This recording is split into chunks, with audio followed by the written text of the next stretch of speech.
we are. We're in Geordie Faber's booth and the Munich show. Unfortunately, we have no Geordie. He had to pop out on business, so he said, take your pick and talk about some of my beautiful rocks. Now, the thing about Geordie's booth is that he has such a variety. He does great minerals, rare minerals, and a really wide selection. So what I did, I picked out 4 things that took my fancy, and I must admit, Geordie did put one in my hand. He said, he must talk about this, but we'll come to that. So over here, first off, I'd like to start with something common. Let's start off with this. This is a beautiful fluorite specimen from Spain. This one is from the Lamas quarry, but look at the colour of those cubes. They're sort of very pale lilac, but this one's got a great story. And that story is a guy who bought a property and he decided to dig in his back garden, and he dug in his back garden and found a little piece of fluorite. So he thought, hang on, I'm going to dig a bit more. So he started digging a bit more, and actually now it's a fully fledged fluorite quarry for specimens, and that's his business. So you see, you can find minerals in your back garden if you live in the right geological environment. But I think this is a great story, but also a beautiful specimen. Spain is famous for its fluorite specimens. You know, the Berbice quarries and the mines there produce these beautiful purple cubes, stepped growth. But this one is just really subtle on this really nice frosty matrix, and I think it really sets it off, and it's a really great piece. I'll put that back carefully. And then we'll go to this. Many people will know of these red quartzes that came out a few years ago from Downagorsk.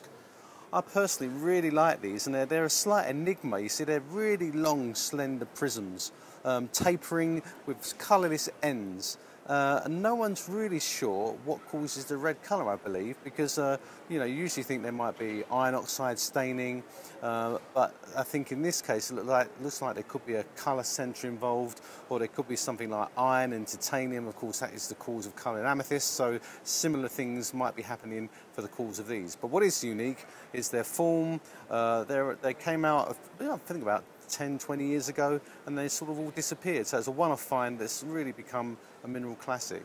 And sometimes these occur with white quartz as well, which is often removed to reveal these red, slender prisms, sort of almost radiating underneath. And I really like those. So of course, let's go to the one that Geordie did say, oh, let's talk about this, and it's here. It's figured on the cover of Mineralium Welts. It's this black mineral. This is selenium or seleno polybasite. So really that's a silver copper selenide. And we know that some of these black minerals, which I love, they form a whole variety of solid solution series, and there's a whole raft of these type of minerals. But when you actually look at a specimen, here it is. It's here. And that is probably looking right, in this little point. So although, you know, we see some wonderful minerals around, this is actually best of species. This is probably the largest selenopolybasite ever found. And this one actually comes from a new mine, and I'll look at the label because I don't know the mine, and that's San Jose mine in Mexico. And I think what I love about mineralogy also is it's not necessarily the flashiest, also produces some of the finest minerals, and this is the finest mineral for that species. And so to end on, I suppose, Geordie's not appeared anywhere, so I love this. Now this is a really great specimen. This is a crystal of perovskite. Now perovskite is a relatively rare mineral, but the name perovskite, this one is a calcium titanium oxide. The mineral itself is really named for a whole group of minerals that can substitute elements into the structure.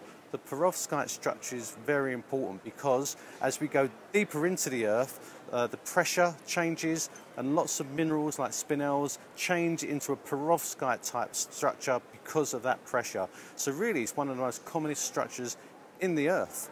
And to get actual crystals this size, this is probably the largest one I think I've ever seen, and I say that for sale because in the British Museum we do have one of the world's best ones with crystals only slightly bigger, but to see one on display here at the show for sale that you can buy is incredible. And it's not cubic, it's actually an orthorhombic mineral, so it can be deceptive.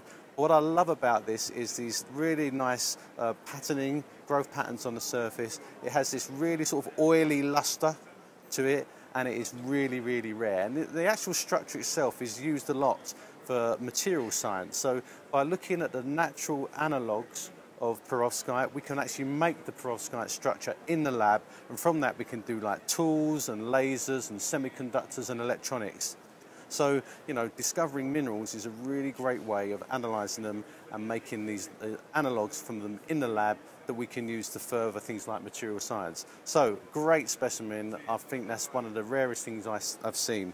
And I suppose I won't say anything bad about Geordie because he's not here, but I do find that when I see Geordie Farber's booth, he really does have a great selection, rare minerals, fine minerals, and the unusual, and a lot of museum people come to this type of stand to find things that enhance their collection so they can do collections-based research. So wherever you are, Geordie, thank you so much, and hopefully I'll see you.